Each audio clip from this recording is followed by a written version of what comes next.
A year ago, Jeep introduced the Wagoneer and Grand Wagoneer full-sized SUVs.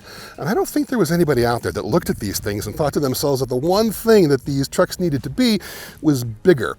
But there's still a significant portion of the buying public that wants the biggest SUV that they can possibly get because they have a big family and they have a lot of stuff and they want to bring them both at the same time.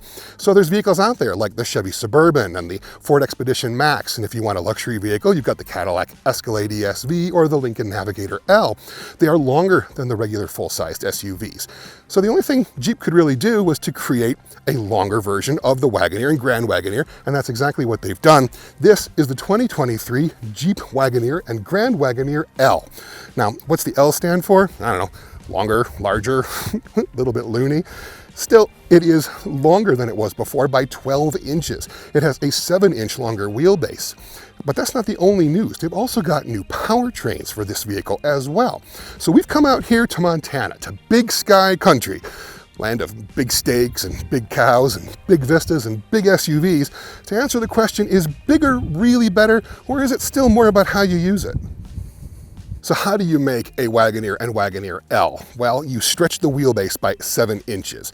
And that means that everything from the front door forwards is the same as it was on the 22 Wagoneer and Grand Wagoneer. And if you'd like to learn what the differences are between Wagoneer and Grand Wagoneer, best thing to do is to check out our video on that. But everything from the back door backwards is new for the 2023 L version. That 7-inch stretch to the wheelbase allowed them to make the overall length a full foot longer than the short wheelbase version, but all of that room, none of it went to the passenger accommodations, all of it went to the cargo area. So it now has the largest cargo area behind the third row of any full-size SUV, the Wagoneer specifically. How much room do you get with this extended length version? Well, you get more than 44 cubic feet of cargo room behind the elevated third row. That's a little bit over 15 cubic feet more than you get in the standard short wheelbase version of the Wagoneer and Grand Wagoneer. And that really can make a difference when you're hauling all those people and still have to haul some stuff.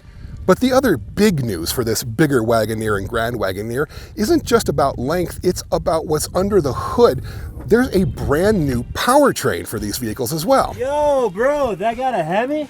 No, actually, it doesn't. Not anymore. Now you've got a twin turbocharged 3-liter inline 6-cylinder engine called the Hurricane. There will be 2 versions of the Hurricane engine that appear in the long wheelbase versions of the Wagoneer and Grand Wagoneer. The Wagoneer gets the one that they just call Hurricane. It gets 420 horsepower and 488 pounds-feet of torque. The Grand Wagoneer gets a more powerful high-output version called the Hurricane 510. It makes 510 horsepower and 500 pounds-feet of torque. Both are mated up to an 8-speed automatic transmission as standard, and if you want rear-wheel drive, you can only get that on the Wagoneer. The Grand Wagoneer has standard all-wheel drive. Now, the high output version is called the Hurricane 510, but the regular version that makes 420 horsepower isn't called the Hurricane 420, it's just called the Hurricane. We asked them why they wouldn't call it the Hurricane 420. Well, you could figure out what their answer was. Driving the new long wheelbase models, I have to say, is really quite nice. And it's nice because of a couple of reasons. First of all, this interior. This is the Grand Wagoneer, obviously, and it really does feel nice in here. The material quality is good. Everything you're touching is soft touch materials. The wood is real wood. The metal's real metal. It is a $100,000 plus vehicle, but it actually feels like a $100,000 plus vehicle. Now, the things that they changed in order to go from a short wheelbase Grand Wagoneer to a long wheelbase Grand Wagoneer were more than just tacking on extra length. Yeah, you've got 7 inches extra wheelbase, 1 foot overall of extra room, and that necessitated changes to like the frame rails and a lot of the body structure, but they also retuned the suspension. The air suspension in particular has been retuned for the extra mass and the extra length, and it really does feel good. I mean, this thing is really your ultimate companion for highway touring. The thing will just eat up miles, especially in Montana's 80-mile-an-hour speed limits. That's really quite nice. But it's just quiet, it's calm, it's very composed, even over bumps, which there aren't terribly many of here in Montana, which blows my mind given that their winters are worse than we have back home in Michigan. I haven't seen a pothole, but they still have some bumps and some rough terrain here and there. And this thing just handles it with ease, despite the fact that it's got enormous wheels and fairly low profile tires for a big SUV of this size. The changes they made under hood are really producing dividends for this thing. The changes from the V8 to the inline-six reduced noise in the cabin at highway speed by 5 decibels, which is a significant amount. And you really do experience that when you're cruising along at that 75, 80 miles an hour with the twin turbocharged Hurricane 510 engine, basically, purring away. You don't really hear it very much. You don't hear very much else either. You don't hear wind noise, you don't hear road noise, you don't hear tire noise. It's just this calm, quiet, serene highway interstate tourer that really does feel nice, I have to say. Now, there are some quirks to this interior that you could take it or leave it.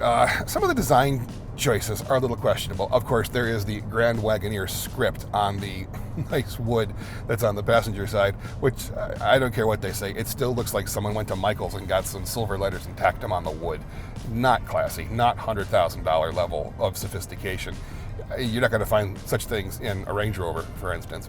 Some of the design choices, like the flat panel displays here, the controls for your climate control, the comfort screen as they call it here, that's not so bad. It is a little low out of the driver's sight line, so you do have to take your eyes off the road to operate it. And a lot of the buttons underneath it are touch sensitive, but they have a capacitive click to them. They don't move, but they make a kind of thunk noise and an actual audible sound, so that's not so bad. The fact that things like the drive mode and the suspension mode are actually angled away from the driver. This is the same complaint we had in the regular length Wagoneer and Grand Wagoneer and in the Grand Cherokee as well. So why they keep angling things away from the driver to make them more difficult to see, I really don't quite understand that. The rest of this interior, however, is beautiful, it's comfortable, it's ridiculously spacious. It has one of the largest interiors you can get in an SUV, so there's room for everybody and all your stuff.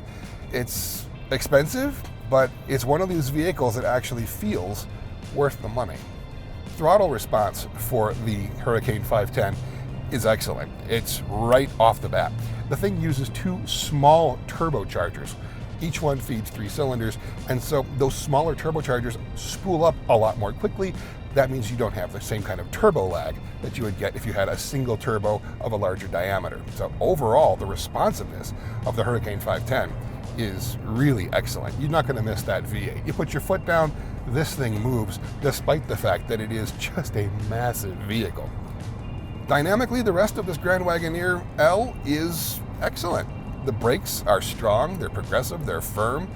You stomp on them and you don't feel like you're going to have any problem bringing all of this mass down from higher speeds without a problem. The suspension is flat and level. The steering is, it's a big truck, so it's not going to be athletic, but it doesn't embarrass itself when you're driving through twisty roads like here in Montana.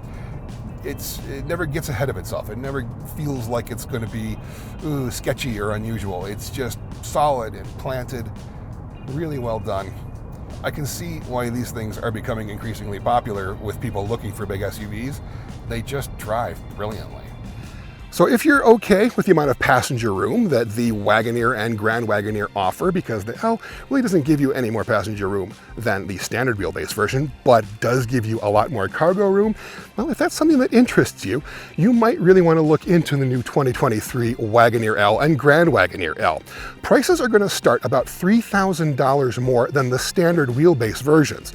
Now that means that a base Wagoneer L is going to go for around $70,000 or so, and the Grand Wagoneer L is going to start right around $95,000 to $96,000. Now that can actually range all the way up to nearly $120,000 for a completely loaded Grand Wagoneer, which is, yeah, a lot of money, but is still competitive when you compare it with vehicles like the Cadillac Escalade ESV or Lincoln Navigator L. If you'd like to learn more about the new 2023 Wagoneer L and Grand Wagoneer L, you can look everything up on Cars.com.